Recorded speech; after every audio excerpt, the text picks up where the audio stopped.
pessoal, bem-vindos a mais uma quarta interlúdio de horror. E hoje, pelo menos para mim, é muito especial essa quarta-feira porque 31 de maio, hoje é meu aniversário e eu vou me dar o luxo de fazer uma postagem ligeiramente diferente comemorando meu próprio aniversário. E como é que vai ser? Vamos ter um conto meu no fim, mas é um conto curto, é um bônus. Mas para que esse conto possa ser devidamente curtido, sem entrar no mérito da obra em si, né? É uma questão de gosto. Eu até agradeço se vocês comentarem alguma coisa sobre a obra em si, né? É sempre muito importante para mim. Eu tenho postado de vez em quando aí alguns contos de minha autoria. Tenho obtido alguns subsídios bem interessantes da galera que segue, né? Sinal, obrigado. Nesse também se aplica o mesmo raciocínio. Então, com relação ao conto, que é no fim, eu gostaria que se vocês pudessem dar algum tipo de sugestão, gostaram, não gostaram, por que gostaram, por que não gostaram, tal. Mas dessa vez essa postagem ela vai ser predominantemente o tema.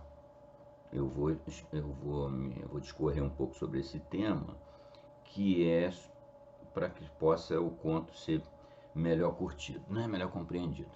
No final de semana, já para deixar a agenda pronta, né? No final de semana nós vamos com o Ele, do Lovecraft, uma história, essa daí, mais autobiográfica que essa não dá.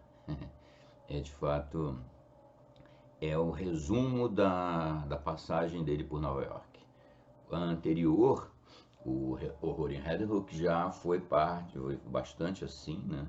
Claro, uma história de ficção, mas passada num local, o Red Hook, que o próprio Lovecraft viveu, né? E ali já tem todo aquelas coisas que vocês já conhecem, todo aquele desencanto dele com a cidade grande e tal. Mas no He, ou Ele, isso é mais evidente ainda. É um conto bem curto. Vamos ter os narradores convidados, que muita gente gosta bastante. Eu sempre acho que eles engrandecem bastante aqui as nossas postagens. Vai ser o caso no próximo sábado, né? Sábado, dia 3 de junho já. 1925, vamos avançando. Logo, logo vamos entrar no ano de 26, o ano dos clássicos, né? Incluindo o Call of Cthulhu. Mas hoje é o aniversário do amigo aqui de vocês, então eu vou falar um bocado aqui sobre um assunto que me é muito caro, eu gosto muito e é para mim fantástico assim, né? Eu até comentei, porque eu não entendia porque que tinha pouquíssima repercussão o conto, mas o problema não está no conto. O problema está, o mistério não é o conto não ter muita visualização, não ter muita repercussão. É o assunto não ter, para mim, né? Qual é o assunto, para não ficar muito misterioso? É o famoso Teatro do Grand Guignol de Paris. Famoso para quem é do ramo e subespecializado, né? Não é qualquer um amante do horror que gosta do Teatro do Grand Guignol. O Teatro do Grand Guignol, ele foi criado lá no final do século XIX, né? 1897, para ser preciso, se é que eu não estou enganado, mas é isso mesmo. Ele foi criado por um cara chamado Oscar Métainier. E é um teatro com pretensões a encenar peças naturalistas, né? Começa por aí. Só para vocês terem uma ideia em termos de linha do tempo, né? Ele começou no finalzinho do século XIX, 1897, antes da Primeira Guerra. E a última apresentação dele foi em 62, acho eu. 60 e pouquinho. Então ele ficou quase 70 anos em cartaz na França. Foi ficando cada vez mais famoso até se transformar num ponto turístico da cidade. É uma coisa que nenhum turista durante esses 70 anos aí ia a Paris sem dar uma olhada no Teatro do Grand Guignol. era famoso mundialmente. Tem muito, nobres, personalidades famosas, todos que viajavam, passavam por Paris, que praticamente todos, né, com esse perfil passavam por Paris em algum momento, e iam lá assistir às peças do Grand Guignol. Mas como é que começa? Começa com o projeto do Métainier de ser um teatro do simbolismo, ou desculpe, simbolismo nada, do naturalismo. Talvez vocês já saibam, né? O naturalismo é um estilo literário, portanto também teatral, baseado no que acontece na vida real. Supostamente é isso aí. Ele estaria além, seria uma espécie de hiperrealismo. O realismo já se propunha no século XIX a retratar a realidade, a vida real, mas o naturalismo queria ir além. Aí, para ir além, ele acabou pouco a pouco a focar no grotesco. Ninguém vai negar que a vida real não é cheia de grotesco, né? De bizarro e de grotesco. Mas acabou que o naturalismo, nessa sua busca por retratar a realidade, cada vez mais, não deixou de ser, mas ele cada vez mais foi retratando o lado negro da realidade. Nem tudo é o grotesco na vida real, né? Então ele passou um pouco do ponto, né? Daí ele começar a ficar meio sobreposto, o universo do naturalismo se sobrepor ao universo do horror. Claro que o horror sobrenatural, por definição, não tem nada de naturalismo, porque aquilo em tese, né, é uma questão de crença, em tese não acontece na vida real, né? Bem, mas então o teatro do Grand Guignol começou por aí, começou por tentar reproduzir ou encenar peças de cunho naturalista. Rapidamente, ele foi evoluindo e foi ficando cada vez mais focado no horror, né? Inclusive, foi a obra de um cara que assumiu a direção depois, né, do Métainier, que foi o André, o Max Morret. Max Morret, ele virou diretor, tiveram vários diretores nessa longa trajetória do Grand Guignol, mas o mais importante foi o criador, Oscar Métainier, e depois o Max Morret, que foi que deu esse tom do horror, né? E de um horror que isso é importante frisar, ele não tem praticamente, muito raro uma peça do Grand Guignol com toques de sobrenatural. É um horror naturalista, né? Ele é um horror baseado em torturas, é baseado em loucura, principalmente, né? Ele tem toques de ficção científica às vezes, né? Tem muito cientista louco lá na longa história do Grand Guignol. Então, o que você não vai encontrar lá é fantástico. Demônios, ser tipo na linha do Lovecraft, você não vai encontrar nada disso. E o que chamava muita atenção era justamente os efeitos especiais que eram usados nas peças, naquelas cenas de horror que eu sempre chamo de estomacal, né? E tinha relatos de pessoas que desmaiavam, outras pessoas que vomitavam. Aí o diretor lá, o Max Morret, ele logo aproveitou o embalo para fazer uma propaganda disso, né? Que diz que não podem ir porque tem médicos de plantão no teatro para atender quem tem esse tipo de problema. Esse truque é muito mencionado nas histórias sobre cinema, por exemplo, falando de um produtor americano de filmes B, de terror, assim, que também apregoava que nos cinemas tinha uma clara cópia do teatro do Grand Guignol, mas isso já nos anos 50, né? Já quando o Grand Guignol estava acabando, já tinha décadas que eles usavam esse expediente aí de dar um frisson a mais nas pessoas, alertando, se vocês passarem mal, olha, não tem problema porque nós temos aqui os médicos de plantão. Até nos anos 50 já se podia dizer aquele troço que não havia nada de novo, né? Que os caras já estavam copiando expedientes anteriores, né? Bem, então o Grand Guignol ele começou praticamente no início do século XX a investir nesse horror naturalista, essas situações de vinganças, loucura, tal. Horror, mas um tipo particular de horror. E aí o que acontece? Isso foi evoluindo, virou famosíssimo. Por exemplo, tem uma história que é contada sobre o Grand Guignol que reflete bem todo o folclore que se criou ao redor, né? Por exemplo, na época, nos anos 20 ainda, a Romênia era monarquia ainda, e tinha um famoso rei da Romênia, o Carol II. Ele era tipo um playboy, assim, vivia pelo mundo gastando dinheiro do Tesouro Nacional da Romênia. Um mau exemplo de monarquia, né? Felizmente temos os bons exemplos também, mas o Carol II ele andava pelo mundo a se divertir, basicamente. Era uma monarquia constitucional, então ele não tinha que governar, não governava, né? E também não ficava lá orientando a nação, que é o papel do monarca. Ele ficava era torrando grana pelo mundo afora. E ele contratou, isso é uma coisa realmente quase inacreditável.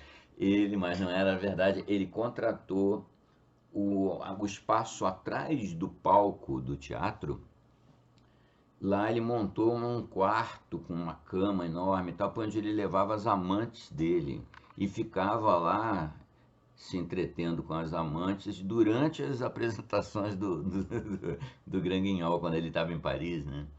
Isso faz parte dessa história bem folclórica do teatro. Então, quando eu digo que eu adoro o Grand Guignol, não é exatamente das peças do Grand Guignol. Várias são interessantes, mas outras já não são bem meu estilo de horror, como eu já comentei com vocês algumas vezes. Mas é todo esse contexto, todo esse entorno meio mítico assim do teatro em si. O teatro, por exemplo, ele está lá até hoje. Quem for a Paris tem que ir lá olhar. Eu fui e não podia deixar de ir, né? Tipo uma peregrinação.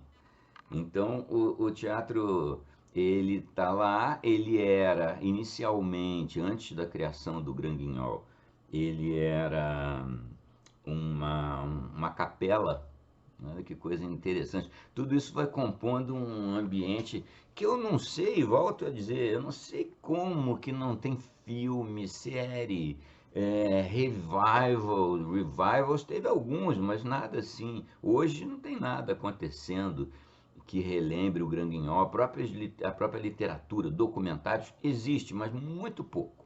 Se vocês forem investigar aí na web, não vão achar grande coisa, né? Tem um ou outro material a respeito do Grand Guignol. Então é todo esse entorno. Eu não consigo me esquecer do cheiro que tem dentro, sabe? Do teatro. Esse teatro, então, era uma capela. Aí, e é um teatro pequenininho. Quando ele estava em uso, lá, quando o Grand Guignol estava funcionando, ele era o menor teatro de Paris. Outro aspecto curioso. Até isso também ajudava a criar o ambiente. Ele era um espaço muito pequeno, né? E ajudava a criar aquele ambiente. Tinha boxes do teatro que eram antigas células para as monjas participarem dentro daquelas células das missas. Então é uma coisa realmente. A simples existência do local físico teatro do Grand Guignol já seria cena para muita história, né? Para muita coisa. Então ele foi comprado lá pelo grupo, o Metenei e a galera, e começaram a transformar ele num teatro, de capela virou um teatro. Hoje é um museu, ele não é bem um museu, ele tem lá um projeto de artes visuais meio especial, né, que lida com peças que são descritas com linguagem de sinais e tal, tem todo esse troço assim alternativo, né, típico de Paris. E ele, então, hoje ele funciona. Se vocês forem em Paris, na Rua da Capela, né? Rua da Capela número 7, e tá lá ele, é na Pigalle.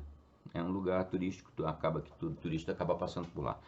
Antigamente passava para ir nas peças à noite, mas hoje, que nem acontece no conto, não percam o conto lá no fim, tá? Então, vocês tendo a oportunidade um dia de ir a Paris, não pode deixar de dar uma. Todo mundo que é amante do horror tem que dar uma bisoiada lá no Grand Guignol.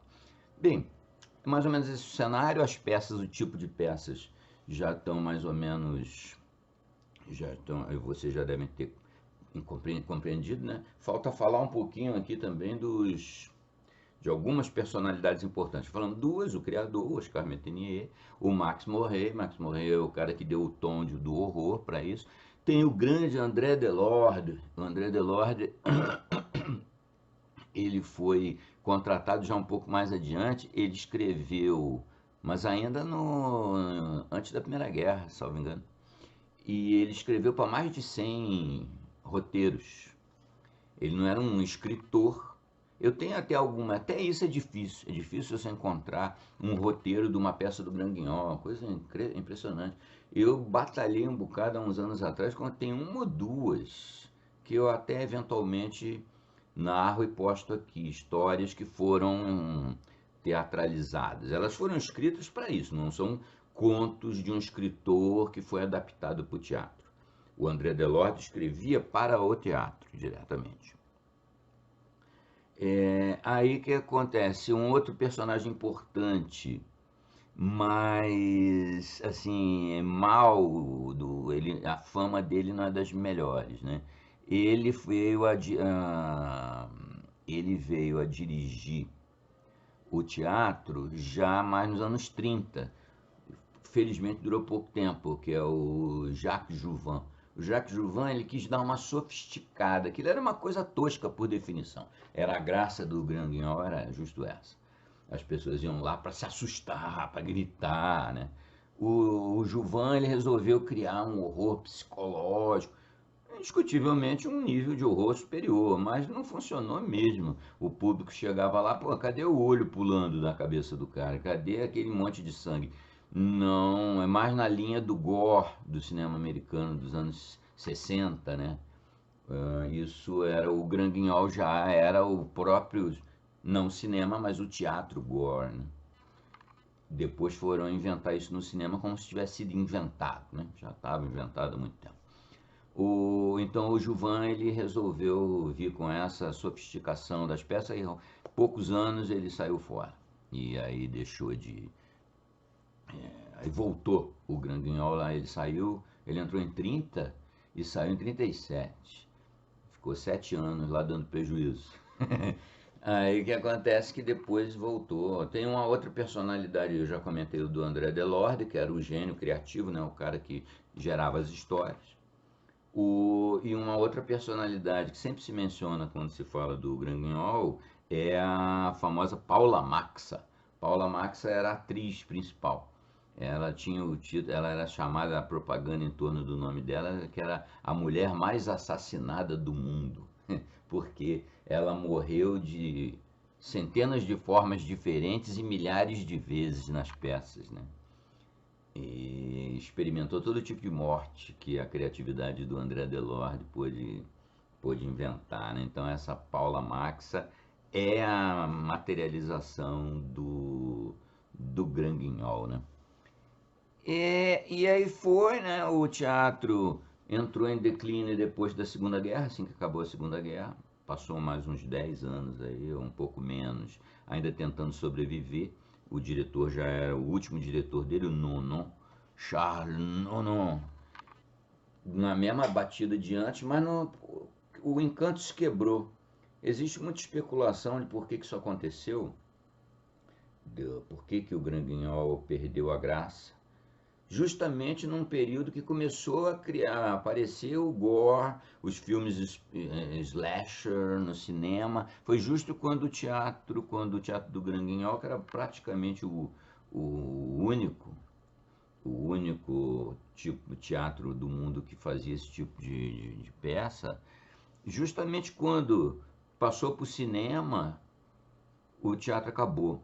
A especulação favorita dos analistas, que, como eu disse, não são lá muitos, é de que os horrores da Segunda Guerra tornaram aqueles horrores do palco bobagem. Teve um cara até que disse assim, como é que um cara lá do Grangueão, como é que nós vamos competir com o Holocausto? Não dá.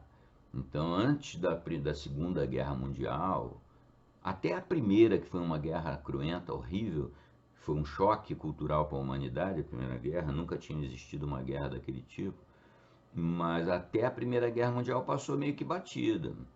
O teatro continuou bem. Na Segunda Guerra Mundial, o nível de aberração, o nível de horror, o nível de violência foi tal que empalideceu o Grand Guignol. Tipo assim, como se o Grand Guignol, o grande horrorizador de pessoas, ficou de boca aberta com um holocausto da vida, com a quantidade de mortes da Segunda Guerra. É uma tese legal, um tanto floreada, né? Mas eu até concordo de certa forma. O fato é que depois da Segunda Guerra, cada vez menos gente estava disposto a se assustar, entre aspas, com aquelas coisinhas do naturalismo, que eram coisinhas quando comparadas com uma guerra que tinha recém terminado, né? Só que aí passou uns 10 anos e o cinema veio em cima de novo e as pessoas já tinham esquecido dos horrores da Segunda Guerra e começaram a cair de cabeça no gore. Aí quem ficou meio empalidecido foi o horror psicológico, né? Isso aí, como a gente já conversou com vocês algumas vezes. Então eu espero ter dado para vocês um entorno do Grand Guignol, para mim um mito. Infelizmente é um sonho impossível, né?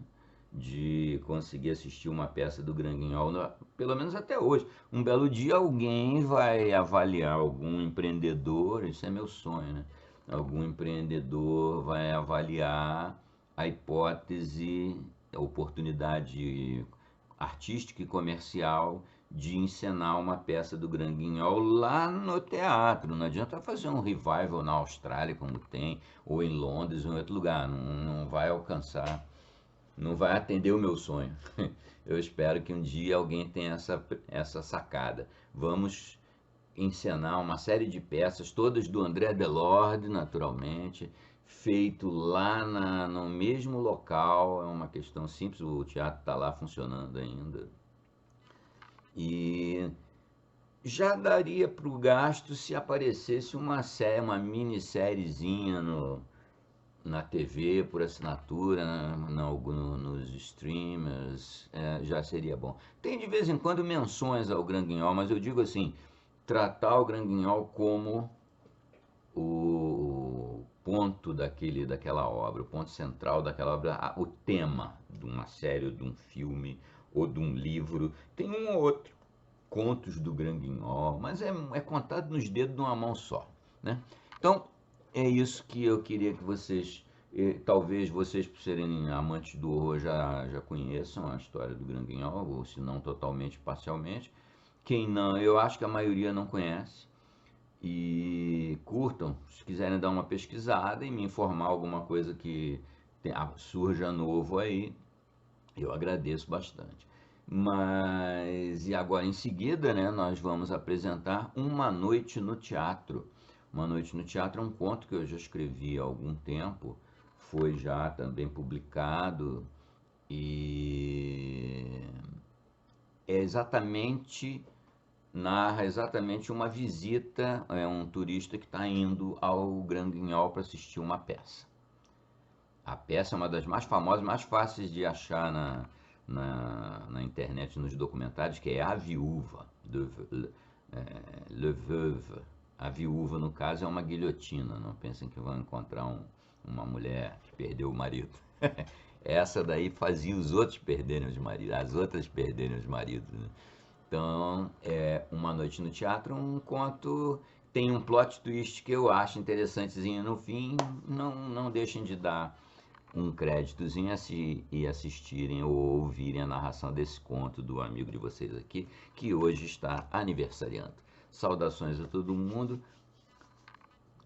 Fiquem bem, assistam deem os seus likes, comentários, compartilhem para amigos, para o canal estar de fato tendo uma fase agora de crescimento. A gente superou os 600, não no canal ainda, né, claro, mas passou de 600, quem sabe, né, até onde que a gente pode ir. Nossa matéria-prima é infinita, como eu digo sempre.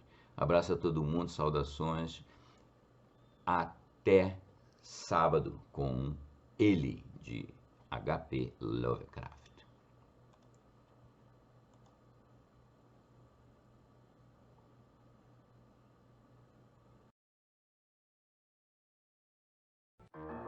Uma Noite no Teatro, 2016, publicado em 2021, uma obra de Vitor Machado. Que frio! E esses malditos flocos de neve caindo. Não sei como já cheguei a achar neve uma coisa bonita, romântica. Só serve para atrapalhar. É muito legal nos filmes, enquanto tu bebericas um vinhozinho, debaixo das cobertas, em boa companhia. Já no mundo real é um porre. As pessoas vão pisoteando a neve depositada, essa vai se transformando numa lâmina gelada e suja, um risco permanente de um tombo olímpico. Bem, deixa eu apressar o passo, senão perco a apresentação. Já são quase 9, estou quase lá. Deixa ver, Rue Chaptal, é aqui. Um beco, é mais que uma rua. Sim, lá no final deve ser ali. Parece mais uma igreja ou coisa assim. Curioso, uma igreja que se transforma num teatro de horrores, só na França mesmo. Bem, na cinzenta Inglaterra também funcionaria, quem sabe até mais. Algumas pessoas isoladas ou em grupos pequenos seguiam o mesmo fluxo de Donato, como que atraídas magneticamente na direção do acanhado teatro em busca de, sensações repulsivas e ao mesmo tempo apaixonantes. Pareciam todos caminhar num mesmo ritmo, compassado e reticente, como se receassem chegar à porta. O característico som de botas a esmagar a neve do chão gerava um pano de fundo sonoro, ritmado, sutil e hipnótico. Uma figura magra e ausente recolhia mecanicamente os ingressos, sem se dar ao trabalho sequer de afastar a surrada cortina que fechava a entrada. A gorda mulher, que indicava os assentos, desempenhava seu papel de forma igualmente desinteressada. Com quase imperceptíveis movimentos de mão, apontava vagamente na direção da fileira correspondente aos bilhetes apresentados pelos assistentes que chegavam. Bah, que cheiro estranho aqui dentro. Parece uma mistura de incenso e velas de sebo. Mas vamos para o lugar marcado. A8, primeira fila, bem na frente. Não quero perder um só detalhe. Se é para tremer de horror, que seja sério. Já começou bem, esse aroma pesado casa às mil maravilhas com a sala de espetáculos em si. Foi realmente uma capela ou igrejinha de bairro. Ainda tenho até os anjinhos esculpidos nas paredes. Não fossem as poltronas de veludo quase vermelho e o pano de boca, ninguém diria tratar-se de um teatro. Deixa-me dar uma sacada na plateia. Faltando apenas um solitário minuto para o início programado da sessão, a plateia já estava completa. Homens e mulheres, muitos obviamente turistas, não podiam conter a ansiedade. Os risinhos nervosos ondulavam pelo ambiente abafado como uma brisa quente de verão. As mulheres agarravam-se ao braço de seus acompanhantes, antecipando os horrores que viriam no decorrer da noite. Luzes subitamente diminuídas, uma baforada de gelo seco e uma teatral garra ossuda surgindo por entre as cortinas indicou que o espetáculo havia começado. Vai começar finalmente? Uau, que figura bizarra! O mestre de cerimônias, por certo, ou mestra, não dá para saber. Boa noite, damas e cavalheiros. Vejo aqui na plateia que muitos amigos estrangeiros nos visitam. Bom, muito bom. Sejam todos bem-vindos ao nosso humilde templo das emoções verdadeiras. Aqui vocês encontrarão as matérias-primas das quais a vida é feita. Amor, traição, medo, ódio. as cores básicas do grande quadro da humanidade, combinadas das mais variadas formas, mas sempre as mesmas. Antes de começarmos o espetáculo desta noite, porém, um alerta, ou melhor, um conselho. Quando o que seus olhos contemplem seja por demais repulsivo e aterrador, basta que olhem para dentro de vocês mesmos. Aí, aninhados em suas almas, todos encontrarão as mesmas emoções, motivações e, quiçá, experiências pessoais. Com vocês, La Veuve. A peça gira em torno da viúva do título, uma guilhotina num museu mambembe. Ao seu redor se sucedem diversos personagens, pouco a pouco tecendo o típico enredo que fala de traição, amor e da inevitável vingança. Para os padrões do Grand Guignol, uma comédia. A conclusão da trama é previsível desde os primeiros diálogos. De alguma forma, o adúltero pagará suas penas nas mandíbulas de aço da viúva. À plateia cabe antecipar agoniada o desfecho sangrento. Assim faz o eletrizado Donato, que acrescenta os seus aos risinhos nervosos da audiência. Mas, inesperadamente, a encenação parece interromper-se. O mestre de cerimônias, secundado pelos artistas, aproxima-se da beira do palco e estende uma obsequiosa mão na direção do ocupante da poltrona A8. Eu? Não estou entendendo. Parece que querem que eu faça algo curioso. Não sabia que aqui tinham performances interativas assim. Esperem, já vou. Parece que sou o único surpreendido por aqui, mas ninguém fala nada. Todos estáticos, em silêncio, me olhando. Que bizarro. Mas vamos lá. Entrando no clima, Donato sobe ao palco, curvando-se teatralmente na direção da plateia. Ao fazê-lo, um calafrio percorre sua espinha dorsal. O público permanece imóvel, olhos fixos, sorrisos pintados e idênticos. A cena é irreal e onírica. De ambos os lados do rapaz, dois personagens fantasiados com dominós brancos enfeitados com grandes pompons vermelhos. As figuras mais parecem autômatos e ostentam sorrisos tão mecânicos quanto os da plateia. Sutilmente, as figuras passam os braços pelos de Donato, imobilizando-o. Timidamente, a princípio, os aplausos vão crescendo à medida que os três voltam as costas à plateia e encaminham-se na direção da sinistra figura da guilhotina. Em instantes, o rapaz é posicionado na prancha do terrível instrumento, cabeça presa na luneta. Sua frenética tentativa de libertar-se parece unicamente acentuar os aplausos, a essa altura já ensurdecedores. Donato pode sentir na face o sopro cálido da respiração da atriz, cujo rosto, repleto de maquiagem, sussurra algo inaudível ao seu ouvido.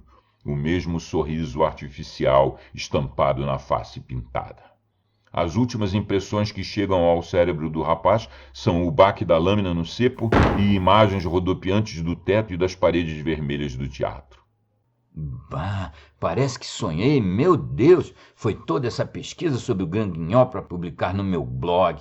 Acho que me deixei levar pelo assunto. Que horas serão? 3 da manhã, pelo menos. Acho que só vou postar mesmo amanhã, quando tiver mais gente online. Vou fazer uma boquinha lá na cozinha.